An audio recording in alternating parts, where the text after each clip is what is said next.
महायुतीमध्ये काय चाललंय आम्हाला नाही माहिती. पण आमच्या पक्षामध्ये, आमच्या आघाडीमध्ये जे आहे ते आम्ही त्या पद्धतीने काम करणार. जो आदेश येईल त्या आदेशाप्रमाणे काम करणार.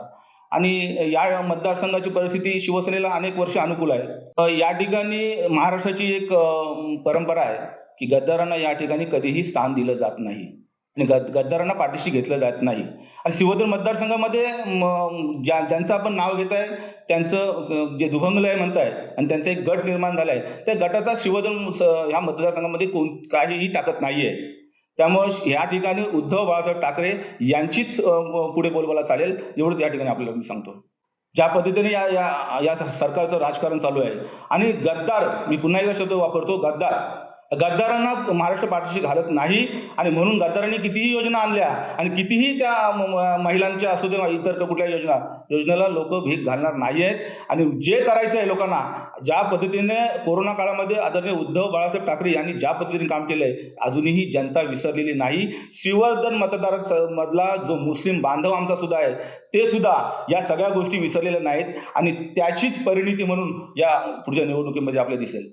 बघा, जनतेला समजतोय सगळं. जो शासनाचा पैसा या ठिकाणी आणला जातोय तो विकास कामांच्या रूपाने आणला जातोय. पण विकास म्हणजे काय हो नेमकं?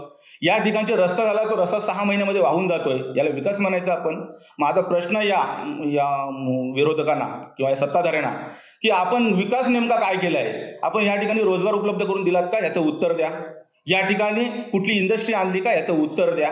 कुठला असं गाव तुम्ही नंदनवन केलं, असं कुठला असा तालुका आहे ज्याचं तुम्ही नंदनवन केलं किंवा त्याचा विकास केला, असं एकतरी त्यांनी उत्तर द्यावं या सगळ्या प्रश्नाचं. त्यामुळे ह्याला विकास म्हणता येणार नाही. त्यामुळं शिवसेनेचाच या ठिकाणी आमदार होईल असं माझं खात्री आहे. मी एक जुना शिवसैनिक आहे आणि निष्ठावान शिवसैनिक म्हणून माझी ओळख आहे. त्यामुळे मी आदेशाचा एक धनी आहे. मला जो आदेश येईल त्या आदेशाचं तंतोतंत पालन करण्याचा मी प्रामाणिक प्रयत्न करणार. आणि या शिवधन मतदारसंघामध्ये जर संधी मिळाली तर 100% शिवसेनेचा आमदार होईल, एवढी या ठिकाणी मी आपल्याला आश्वासित करतोय. बघा, या ठिकाणी हा बालेकिल्ला शिवसेनेचाच राहिलेला आहे. त्याच्यामुळे या ठिकाणी कोणीही किती काही केलं, कोणी आता समजते आपल्याला पण चर्चा जी चालू आहे त्या चर्चेला काही अर्थ नाही आहे. या ठिकाणी शिवसेनेचाच पत्ता चालेल, उद्धव बाळासाहेब ठाकरे यांचाच पत्ता चालेल, हे आम्हाला सगळ्यांनाच माहिती आहे. त्यामुळं 100% शिवसेनेचाच उमेदवार येईल. आणि आदरणीय उद्धव साहेबांना माहिती आहे की शिवधन या मतदारसंघावर शिवसेनेचा भगवाच लावला पाहिजे, याची खात्री सुद्धा आम्हाला सगळ्यांना आहे. आणि 100% त्याची पूर्ण यापुढे आम्हाला मदत होईल. बघा, अनिल नवगणे जरी फिरत नसले किंवा नसले तो भाग नाही आहे, पण शिवसैनिक म्हणून आम्ही जो आमचं काम करायचं आहे तो गाव आम्ही पिंजून काढतोय. त्यामुळे आम्हाला माहिती आहे की या ठिकाणी शिवसेनेचाच उमेदवार येईल, कोणी देऊ त्या ठिकाणी आम्ही त्याला भगवा टिळा लावल्याशिवाय राहणार नाही, हा विश्वास मी आपल्याला देतोय. आदरणीय गीतेसाहेबांनी ज्या पद्धतीने या ठिकाणी काम केलेलं आहे त्या कामाची पोचपावती आता या विधानसभेला सुद्धा मिळेल, याची खात्री सुद्धा मला आहे. त्यामुळे आनंद गीतेंचं त्याची ही आता काय त्याचं काय हे होणार नाही, उलट त्यांच्याच ह्यांनी या ठिकाणी आपला आमदार होईल, एवढी या ठिकाणी मी आपल्याला सांगतो. नाही, कसं आहे, चर्चेला काही महत्त्व नाही. आणि चर्चेला मागून ज्या चर्चा होतात त्याला आम्ही किंमत देत नाही. जे समोर आहे ते आम्ही स्वीकारतो.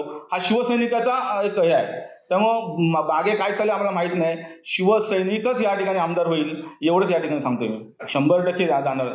सगळ्या गोष्टी ताकदीने उतरून या ठिकाणी आम्ही शिवसेनेचा आमदार आणणार.